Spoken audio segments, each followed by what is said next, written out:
Hi అండి, welcome back to our channel Gujarat పిల్ల. అందరూ ఎలా ఉన్నారు ఫ్రెండ్స్? నేను బాగున్నాను. మీరు ఎలా ఉన్నారో కామెంట్ సెక్షన్లో చెప్పండి.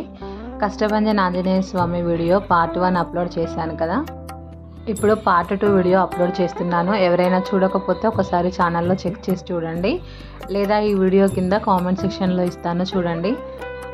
ఈ వీడియోకి ముందు వీడియోలో దర్శనం చేసుకునే వరకు చూపించాను. ఇప్పుడు దర్శనం చేసుకొని బయటకు వచ్చిన తర్వాత ఏమేమి చూసామో, ఎక్కడెక్కడికి వెళ్ళామో చూపిస్తున్నాను. గుడి పక్క భాగంలో ఇక్కడ యోగా మండపం లాగా ఉంది. దీని పేరేంటిదో డీటెయిల్గా తెలియదు.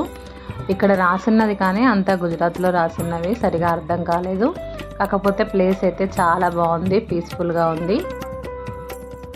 దర్శనం చేసుకొని బయటకు వచ్చిన వాళ్ళందరూ ఇక్కడికి కూడా వచ్చి ఇక్కడ కూడా దర్శనం చేసుకొని కొద్దిసేపు కూర్చొని వెళ్తున్నారు. చాలా చల్లగా ఉంది. ఇది మొత్తం చెక్కలతో కట్టినట్టుంది.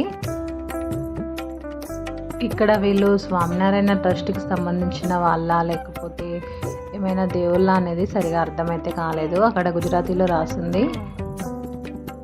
ఇక్కడ గ్లాస్ తుడుస్తున్నారు కదా, తుడిస్తేనే మనకు తెలుస్తుంది మధ్యలో గ్లాస్ ఉందని, లేకపోతే మధ్యలో గ్లాస్ ఉన్నట్టు అసలు తెలియట్లేదు. మేము ఇక్కడ కూడా దర్శనం చేసుకున్న తర్వాత కొద్దిసేపు కూర్చొని బయటికి వెళ్ళాము. ఒక్కొక్కరు ఒక్కొక్క దేవుళ్ళని పూజిస్తారు కదా, వీళ్ళు ఇక్కడ గుజరాతీ వాళ్ళు పూజించే దేవుళ్ళు అనుకుంటా. కొద్దిసేపు ఇక్కడ కూర్చొని ఆ తర్వాత ఫొటోస్ దిగాము.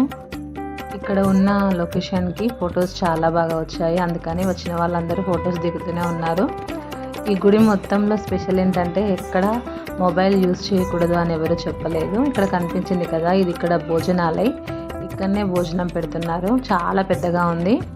మనం ఇందాక లోపలికి వెళ్ళి బయటకు వచ్చాం కదా, అదే ఇది చాలా పెద్దగా ఉంది. వీడియోలో చూస్తే కొంచెం చిన్నగా కనిపిస్తుంది, కానీ ఇంకొక వైపు ఇక్కడ ఆంజనేయ స్వామి ఇలా స్టాచ్యూ ఉంది. ఇక్కడ నోట్లో పొట్టుతో కొబ్బరికాయ పెడితే చేతిలో నుంచి సగం కొబ్బరి వస్తుంది, అలా సెట్ చేసి పెట్టారు. ఇలా మేము దర్శనం చేసుకొని కొంచెం చూసిన తర్వాత బయటికి వచ్చి నాస్తా చేసాము. ఎందుకంటే మేము వెళ్ళేసరికి నాస్తా టైం క్లోజ్ అయిపోయిందని చెప్పాను కదా ముందు వీడియోలో, అందుకని ఇక్కడ ఎక్కువగా భోజనం అయితే దొరకదు. చిన్న చిన్న లారీలు ఉంటాయి, అక్కడే ఏమైనా తీసుకొని తినొచ్చు. ఇక్కడే ఐటమ్స్ ఉన్నాయి, ఖమ్మన్ డోక్లా, అలాగే సమోసా, ఇలా ఇక్కడ ఐటమ్స్ ఉన్నాయి. ఇక్కడ ఓపెన్ ప్లేస్లో కూర్చొని నాస్తా చేసేసాము. ఈ చుట్టుపక్కల హోటల్స్ కూడా ఏమీ లేవు. ఏమైనా తిందామంటే టైం టు టైం ఇక్కడ భోజనం పెడతారు కదా ఫ్రీగా, అక్కడ తినడమే బెటరు. ఎందుకంటే ఇక్కడనే బ్రేక్ఫాస్ట్, లంచ్, డిన్నర్ అన్నీ పెడుతున్నారు కాబట్టి ఇక్కడికి వచ్చిన వాళ్ళు ఎవరు బయట తినరు. కాబట్టి బయట ఏమైనా హోటల్స్ పెట్టినా అవి రన్ అవ్వవు, కాబట్టి ఇక్కడ ఏమీ చుట్టుపక్కల లేవు.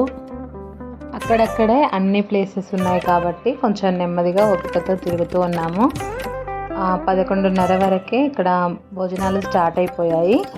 మెట్లెక్కలేని వారికి ఎక్సలేటర్ కూడా ఉంది. ఎక్కువ ముసలి వాళ్ళు కూడా వస్తున్నారు. చూడండి ఫ్రెండ్స్, ఎంత పెద్దగా ఉందో భోజనాల హాలు. లేడీస్ ఒకవైపు, జెంట్స్ ఒకవైపు పెడుతున్నారు. ఇక్కడ ఒక ట్రేలో పళ్ళాలు, కటోరీలు అన్నీ పెట్టి ఉంచితే వచ్చిన వాళ్ళు వచ్చినట్టు తీసుకొని లైన్లో నిల్చుంటే వడ్డించేస్తారు. తర్వాత బెంచెస్ మీద కూర్చొని తినొచ్చు. ముందుగా సీరా పెట్టారు. సీరా అంటే రవ్వ కేసరి, అలాగే ఆలూ కర్రీ, అలాగే తెల్ల శనగలు ఉంటాయి కదా ఆ కర్రీ, పప్పుచారు, రైస్, చపాతీ ఇవన్నీ పెట్టారు. ఇక్కడి వాళ్ళైతే ఇవన్నీ బాగానే ఇష్టంగానే మళ్ళీ మళ్ళీ వేయించుకొని తింటున్నారు. చాలా టేస్టీగానే ఉన్నాయి, కానీ చాలా తీయగా ఉన్నాయి. పప్పులో అయితే అంటే పప్పుచారులో అయితే మొత్తం బెల్లం వేసినట్టు బెల్లం ఫ్లేవర్ తెలుస్తుంది. మనకు స్పైసీగా ఉండాలి కదా, అందుకని సరిగా తినలేకపోతున్నాము. భోజనం చేసిన తర్వాత రూమ్లోకి వచ్చి కొద్దిసేపు రెస్ట్ తీసుకున్నాము. మేము తీసుకున్న ఈ రూము 1500 పడింది. ఇందులో ఒక కబోర్డు, వాష్ ఏరియా, బాత్రూమ్, అలాగే డ్రెస్సింగ్ ఏరియా ఒకే దగ్గర ఇచ్చారు. 4 బెడ్లు, ఒక సోఫా, ఇలా అన్ని కంఫర్ట్గానే ఉండేటట్టున్నాయి. ఇది ఏసీ రూమ్. ఇలా ఒక పెద్ద బాల్కనీ కూడా వచ్చింది. ఇక్కడ నుండి చూస్తే కూడా బయట వ్యూ మొత్తం కనిపిస్తుంది. పావురాలు రాకుండా నెట్ కట్టారు. ట్రైన్లోనే కాకుండా ఎక్కువగా ప్రైవేట్ వెహికల్స్లో కూడా ఇక్కడికి వస్తూ ఉంటారు. రూమ్లోకి వచ్చి కొంచెం ఫ్రెష్ అయిపోయి 2 గంటలు రెస్ట్ తీసుకొని ఆ తర్వాత మళ్ళీ ఈవినింగ్ 3 కలా 3-4కి అలా మళ్ళీ రెడీ అయ్యాము. కొంచెం ఫ్రెష్ అప్ అయిపోయి మళ్ళీ మిగిలిన ప్లేసెస్ చూద్దామని వెళ్ళాము. బయటకు వచ్చిన తర్వాత కొంచెం చాయ్ నాస్తా చేసాము. ఇది కూడా ఇందులోనే ఇంక్లూడ్ అయి ఉంది. ఈ చాయ్ నాస్తాల దగ్గర మాత్రం ఛార్జెస్ అవుతాయి. చాయ్ నాస్తా చేసి మళ్ళీ మేము రిటర్న్ మందిర్ దగ్గరకు వచ్చాము. ఎందుకంటే ఈవినింగ్ టైంలో హారతి ఉంటుంది, అలాగే భజన ఉంటుంది. అంటే ఆంజనేయ స్వామి గుడి కదా, ఇక్కడ రామ భజన చేస్తూ ఉంటారు ఈవినింగ్ టైంలో. ఇక్కడ ఇలా ఒక ఎద్దుల బండి పెట్టారు, చూడడానికి రియల్గానే ఎద్దులలాగే ఉన్నాయి. ఇక్కడ చాలామంది మంచిగా ఫొటోస్ తీసుకుంటున్నారు, మేము కూడా తీసుకున్నాము. పిల్లలు కూడా ఈ ఎద్దులను చూసి చాలా ఎంజాయ్ చేశారు. నిజమైతే వాటి దగ్గరికి కూడా వెళ్ళారు కదా, ఇక్కడ స్టాచ్యూ ఉండే వరకు వీళ్ళు చాలా హ్యాపీగా ఫీల్ అయ్యారు. ఈవినింగ్ టైంలో మేము ఇక్కడ ఆంజనేయ స్వామి స్టాచ్యూ దగ్గరికి వచ్చి ఇక్కడ కొన్ని ఫొటోస్, వీడియోస్, రీల్స్ ఇలా కొన్ని తీసుకున్నాము. ఈవినింగ్ టైంలో బాగుంది ఇక్కడ లొకేషన్, వెదర్ అంతా. ఇక్కడ గోపురాల లాగా ఇలా చిన్నగా కట్టారు కదా, ఇవైతే చాలా బాగున్నాయి, భలే నచ్చాయి. ఇక్కడ నిల్చొని ఫొటోస్ తీసుకుంటే ఫొటోస్ కూడా చాలా బాగా వస్తున్నాయి. మళ్ళీ మేము ఇప్పుడు దర్శనం చేసుకోవడం కోసం లైన్లో ఉన్నాము. మాకంటే ముందు చాలామంది వచ్చి దర్శనం చేసుకొని కూర్చున్నారు కూడా భజన కోసం. చూడండి, 40 minutes అలా రామ భజన చేసి ఆ తర్వాత ఈ కష్టభంజన్ ఆంజనేయ స్వామికి హారతి ఇచ్చారు. భజన చేసే టైంలో గుడి లోపలికి వచ్చిన వాళ్ళందరినీ కూర్చోబెట్టేసి భజన స్టార్ట్ చేశారు. అందరూ కూర్చున్న తర్వాత ఆ తర్వాత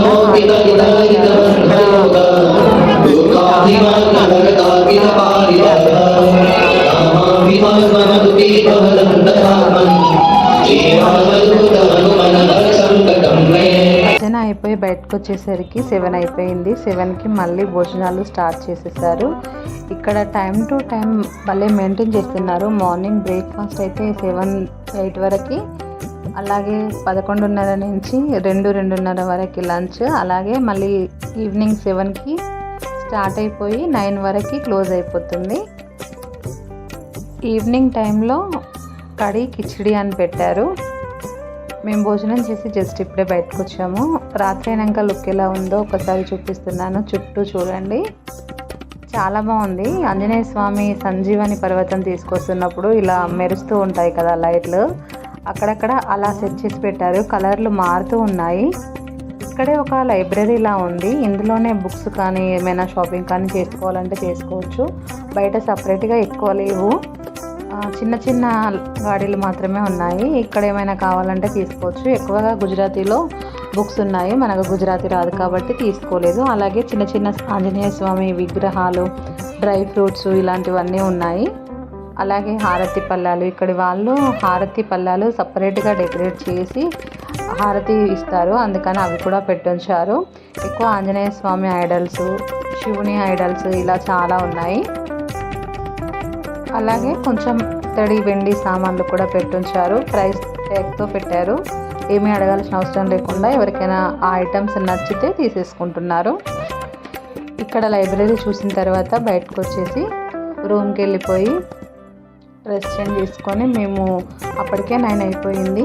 రైల్వే స్టేషన్కి అయితే స్టార్ట్ అయిపోయాము. ఎందుకంటే 10కి మాకు ట్రైన్ ఉంది. మళ్ళీ రిటర్న్ 1 డే ప్రోగ్రామే కదా, మళ్ళీ రిటర్న్ అవ్వడమే, అందుకని 10కి ప్రోగ్రామ్ ఉంది. ఆఫ్టర్నూన్ మేము ఇక్కడే ఇంకొక మందిరం కూడా బయట సైడ్ వెళ్ళి దర్శనం చేసుకున్నాము. ఆ మందిరం నేను నెక్స్ట్ వీడియోలో పోస్ట్ చేస్తాను. ఇక్కడ రైల్వే స్టేషన్లో కొంచెం ట్రైన్ లేట్గా వస్తే ఆ టైంలో 7కే తిన్నాము కదా, తొందరగా తినడం అలవాటు లేకపోవడం వల్ల మళ్ళీ ఆకలిగా ఉంటే కొన్ని నాస్తాలు తెచ్చుకొని తిన్నాము. మేము ఆఫ్టర్నూన్ టైంలో ఇంకొక బ్యూటిఫుల్ టెంపుల్కి వెళ్ళాం కదా, ఆ టెంపుల్ వీడియో నెక్స్ట్ వీడియోలో పోస్ట్ చేస్తాను. ఈ వీడియో లెంతీ అవుతుంది, అందుకని నెక్స్ట్ వీడియోలో పోస్ట్ చేస్తాను.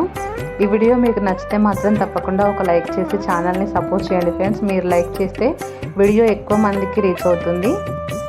వీడియో చివరి వరకు చూసినందుకు థ్యాంక్ యూ ఫ్రెండ్స్. అదే పోతాజ్ స్టేషన్లో సూరత్ టు మవ్వా ట్రైన్లో మళ్ళీ మేము సూరత్కి వచ్చేసాము. నెక్స్ట్ డే మార్నింగ్ 6:30కి రీచ్ అయ్యాము సూరత్ రైల్వే స్టేషన్కి. ఇక్కడ నుండి ఆటోస్లో ఇంటికి వెళ్ళిపోయాము. ఓకేనా ఫ్రెండ్స్, ఈ వీడియో ఎండ్ చేస్తున్నాను. Thank you for watching.